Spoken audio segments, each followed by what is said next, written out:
کے ذریعے عدلیہ پر ظلم ہوا 26ویں اور 27ویں آئینی ترمیم کے ذریعے، پارلیمنٹ پر ظلم ہوا زبردستی ان سے آئینی ترامیم کروا کے، اور رات کے اندھیرے میں پارلیمنٹ کے نمائندوں کو اٹھا کے۔ اس وقت الیکشن کمیشن پر ظلم ہوا ہے، ایسے لوگ بٹھائے گئے ہیں جو فری اینڈ فیئر الیکشن کرانے والے نہیں ہیں۔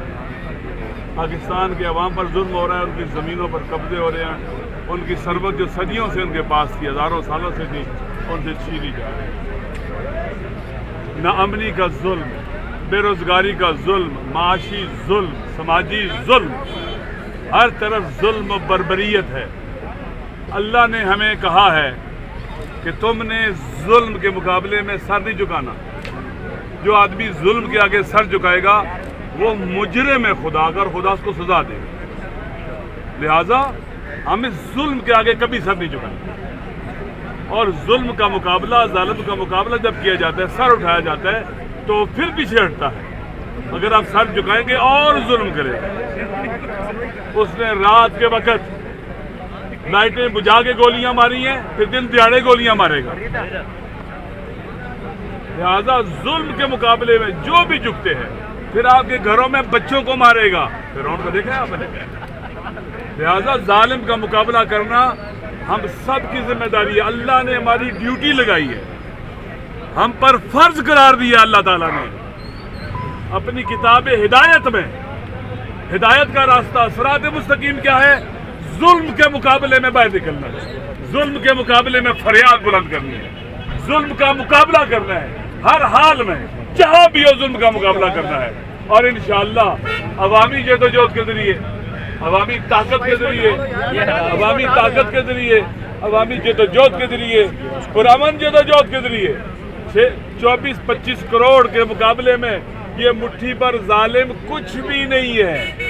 پاکستان کے عوام یقین کر لیں، یہ کچھ نہیں ہے۔ عوام کو ڈرانا، ہراس کرنا، خوفزدہ کرنا بھی کیا ہے؟ ظلم ہے۔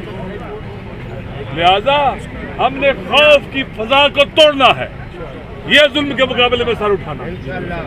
ہم نے ان ظالموں کا تعاقب کرنا ہے، ان کا پیچھا کرنا ہے، ہم نے یہ ظلم کے مقابلے میں کھڑا ہونا۔ اور انشاءاللہ یہ آوازیں اب چپ نہیں ہوں گی، یہ لبوں کو تالے نہیں لگیں گے۔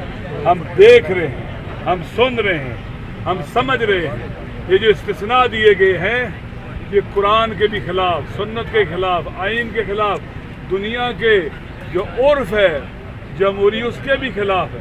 لہذا ہم اس کو نہیں مانتے، یہ بھی ظلم کا ضابطہ ہے، استثناء بھی ایک ظلم کا ضابطہ ہے، ہم اس کو نہیں مانتے، ہم اس کو نہیں مانتے، نہیں مانتے۔ کہتے ہو استثناء دے کر ہم سے کوئی پوچھے گا نہیں، ہم پوچھیں گے انشاءاللہ۔ ہمارے بچے تم سے پوچھیں گے انشاءاللہ، ہماری مائیں بہنیں اور بیٹیاں تم سے پوچھیں گے، ہمارے پیر و جواں تم سے پوچھیں گے، ہم سب پوچھیں گے، اور تم کو جواب دہی کے کٹہرے میں کھڑا کریں گے۔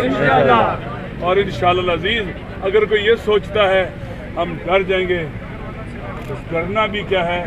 ظلم کے آگے سر جھکانا ہے، اور ایسے لوگ خدا کے عذاب کے مستحق ہوتے ہیں۔ آپ جو نکلے ہو، آپ نے خوف کی فضا کو توڑا ہے انشاءاللہ، آپ نے لوگوں کے اندر رزق شعور بانٹنے کی کوشش کی ہے، آپ نے لوگوں کے اندر شجاعت کی اور غیرت اور حمیت کی خیرات بانٹنے کے لیے قدم اٹھایا ہے۔